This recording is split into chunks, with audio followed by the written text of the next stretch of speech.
नमस्कार। आइए सुनते हैं ममता कालिया जी की कहानी सफ़र में। बिहार जाने वाली गाड़ी अन्य गाड़ियों से अलग होती है। उसमें सीट के आरक्षण का कोई अर्थ नहीं। डेली पैसेंजर जिनके बारे में श्रीलाल शुक्ल लिख चुके हैं ठसाठस भरे हैं। वो बक्सर से चढ़ते हैं, बस आरा तक जाना है ना कहकर सीटों पर इंच इंच कब्जा कर लेते हैं। उनके आतंक से कंडक्टर अनुपस्थित हो जाता है। आरा पर नए डेली पैसेंजर आ जाते हैं, बस पटने तक जाना है ना। ब्रह्मपुत्र मेल में लंबी दूरी के मुसाफिर है डिब्रूगढ़ गुवाहाटी वाले। वो झुंझलाते हैं। उनके पास इतना सामान है कि अपनी ही बर्थ पर मुश्किल से अट पाते हैं। गाड़ी को दानापुर नहीं ठहरना है, पर वो आउटर पर रुक जाती है। दरअसल बिहार में जहाँ भी पक्की सड़क है 4-6 रिक्शे खड़े हैं। गाड़ी का रुकना लाजमी है। कौन स्टेशन है? डिब्रूगढ़ की सवारी खिड़की से झांकती है। ये लालू हाल है ना? डेली पैसेंजर हिमाकत और हंसी के बीच कहता है। थोड़ी दूर सरकने के बाद गाड़ी फिर रुक जाती है। ये राबड़ी गुमटी है, डेली पैसेंजर कहता है और भड़ से दरवाज़ा खोल दाएं बाएं ताक कर उतर जाता है। मारवाड़ी सज्जन बताते हैं ये गुमटी नंबर 15 है, यहाँ पर गाड़ी ठहरती है। वापसी में गाड़ी निर्धारित समय पर चलती है। आज भी बिहार में गाड़ी चलने को गाड़ी खुलना कहा जाता है। दिन के हर पहर डेली पैसेंजरों का गाड़ियों पर कब्जा रहता है। 2 कॉपी 1 किताब बगल में दबाए वो चढ़ जाते हैं आरक्षित डिब्बों में। बैठने का जुगाड़ बिठाकर घुटनों पर कॉपी की चौकी बना जब जेब से ताश की गड्डी निकाल लेते हैं। फिर उन्हें किसी बात की सुध नहीं। टिकट चेकर सर पे खड़ा है, खड़ा रहे। थोड़ी देर बाद बोलते रहने के बाद चेकर जीआरपी और सीआरपी के जवान बुला लाता है। लड़कों के खेल में बाधा पहुंचती है, तेवर तन जाते हैं। जवान कहता है, जानते हैं ना डेली वाला डब्बा नहीं है? एक नौजवान कहता है, कौन डब्बा डेली वाला है? हाँ? जवान उसे सिर से पैर तक देखता है। क्या करते हो? बीए पढ़ते हैं। जवान कहता है, बीए पढ़ोगे और एसी में चलोगे? नौजवान हंसता है, तीखी ततैया हंसी। क्यों, बीए पढ़ने वाले एसी में नहीं बैठ सकते क्या? टिकट कहाँ है? दूसरा नौजवान पत्ते फेंकता हुआ फरमाता है, अपना टिकट लालू के पास है, लेंगे क्या? जीआरपी और सीआरपी निरुत्तर होकर निकल जाता है। ताश की बाजी फिर जम जाती है। आरा पर कुछ भीड़ उतरती है, उससे ज़्यादा चढ़ती है। ज़्यादा नहीं तो कम भी नहीं है सामान उनके पास। जंग लगा कनस्तर और झोला। ज़मीन पर रखते ही झोले में से तरल द्रव बहने लगता है। नीचे रखे जूते सन जाते हैं। सरदार जी पूछते हैं, पानी है? मोटी औरत चिंता से सर हिलाती है। तेल बा, आम कली की मेटियाँ पलट गई लागत बा। कुछ ही क्षण में सरसों के तेल की अचारी गंध से डब्बा भर जाता है। कईयों की भूख जाग जाती है। रेलवे केटरिंग सर्विस चमकीली पन्नियों में पैक किया बेमज़ा फीका लेकिन गर्म खाना भिजवा रहा है। कई परिवार घर से खाना लेकर चले हैं। उनके भोजन में विविधता है और स्वाद भी, पर वो ससंकोच खा रहे हैं। पन्नी वाले निसंकोच ही नहीं सगर्व खा रहे हैं। दोनों बलिष्ठ महिला सवारियां मेरी सीट पर बैठ जाती हैं। बस बक्सर तक जाना है।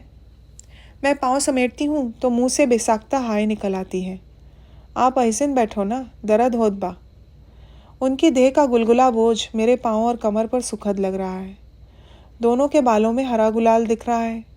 चेहरे पर बैगनी रंग जो धोने के बाद भी उतरा नहीं है। 6 दिन पहले ही होली खेल ली। सप्तमी पुज गई तो फाग डलेगा ना, मामी ने डाल दिया। कैसे छूटेगा? वो हंसती हैं। शाम सलोनी आकृति पर धवल दांतों की आभा खिलखिला उठती है। बक्सर बड़ा कस्बा है, मुझे जिज्ञासा है। कस्बा? जिला, खूब बड़ा जिला। ये आपस में बतियाती हैं। लोग पटने में ज़मीन बेचकर बक्सर में मोल लेते हैं।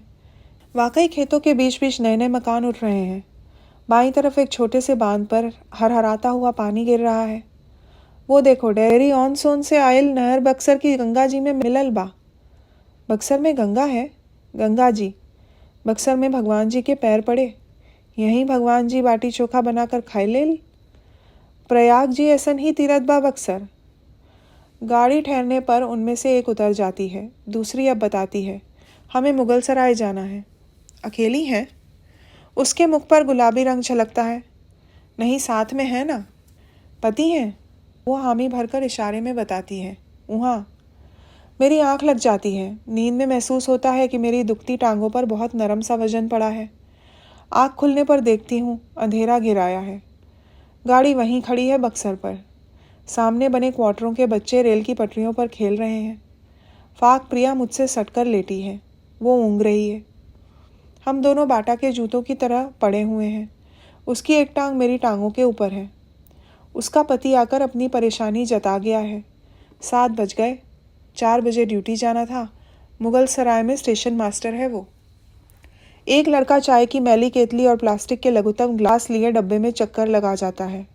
खड़क सिंह की कड़क चाय 3 रुपए, 3 रुपए। हाथों हाथ चाय बिक जाती है। बक्सर प्लेटफॉर्म गाड़ी से काफ़ी नीचे है। दुखते पैरों के संतुलन पर मुझे भरोसा नहीं है। स्टेशन मास्टर मेरे हाथ से पानी की बोतल ले लेता है। बोतल में वो पानी ही नहीं, खबरें भी भर कर लाया है। आगे दिलदार नगर पर लड़का लोग बोगी फूंक दिए हैं। इंजन में भी आग लगी है। अब क्या होगा? पत्नी की आंखों में प्रश्न है। पति भगवान बुद्ध की तरह हाथ उठाकर उसे आश्वस्त करता है। औरत की आंखों में आश्वासन लौटता है। वो तसल्ली से बैठकर आंखें बंद कर लेती है। उनकी मांगे क्या है? मैं पूछती हूँ। पता नहीं, शायद आज जीएम का दौरा था, इसी से चेकिंग हो रही थी। ये सब सीज़न टिकट वाले हैं। नहीं ना, एक एमएसटी वाला 5 WT लेकर चलता है। रोज़ाना 5 लाख डेली वाला चलता है। एमएसटी 1 लाख भी नहीं कटता महीना में। चेकिंग करो तो हल्ला करता है। कब चलेगी गाड़ी? क्या मालूम, अभी तो ट्रैक पर घेरा डाला है। आरपीएफ की गोली से एक लड़का ख़त्म हो गया ना। अफसोस के साथ मेरे मन में एक मूर्ख जिज्ञासा उठ रही है। मरने वाले लड़के के पास टिकट था या WT था? इस बात से कोई फ़र्क नहीं पड़ता।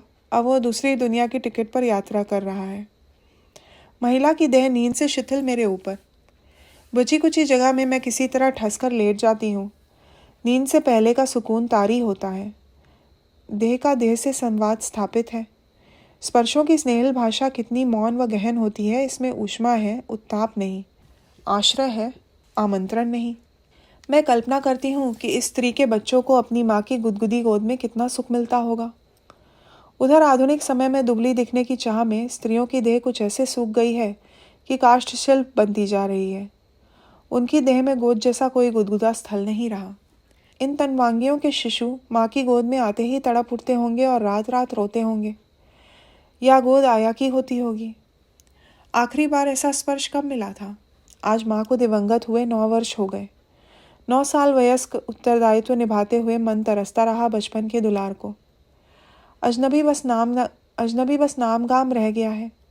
मुगल सराय में वो कहाँ रहती है, कितने बच्चे हैं, पति का नाम, मैके का गांव, ये सब ना जानते हुए भी वो मेरी कितनी अपनी है।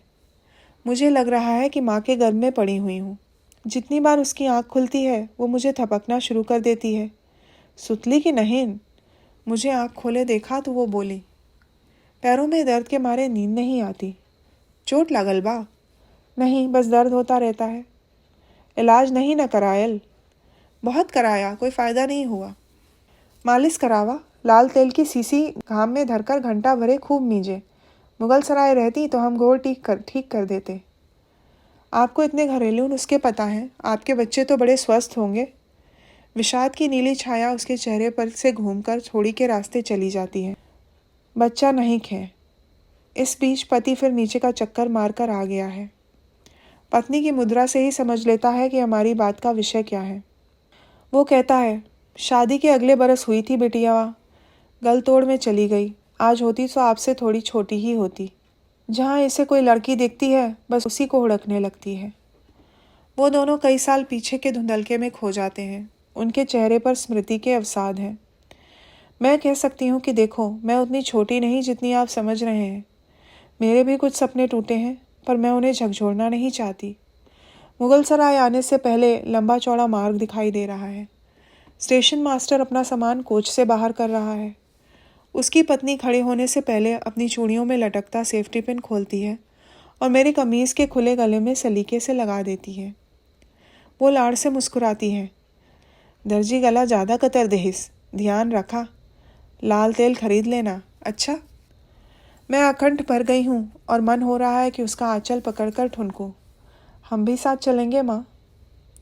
गाड़ी अब मेरे गंतव्य की ओर बढ़ रही है। डब्बे में नींद, ठंड, असुरक्षा और अफरा तफरी है। बाहर पेड़ निशाचर की तरह उल्टे पैरों पीछे भाग रहे हैं। जाते हुए यात्री बराबर रुकावट डाल रहे हैं। सोए हुए यात्री एक से कंबलों में लिपटे शवगृह में रखे शव लग रहे हैं। प्यास से गला चटक रहा है। बोतल का पानी कब का खत्म हो चुका है। सामान के साथ साथ मैं स्मृतियाँ, संवेदनाएं, छवियाँ भी पैक कर रही हूँ। कुछ देर पहले तक का लड़कपन भी बैग के किसी कोने में ठूस देना है। वापस वयस्क होना है, मेरा स्टेशन जो आ रहा है। तो ये थी ममता कालिया जी की कहानी सफ़र में। सुनने के लिए धन्यवाद।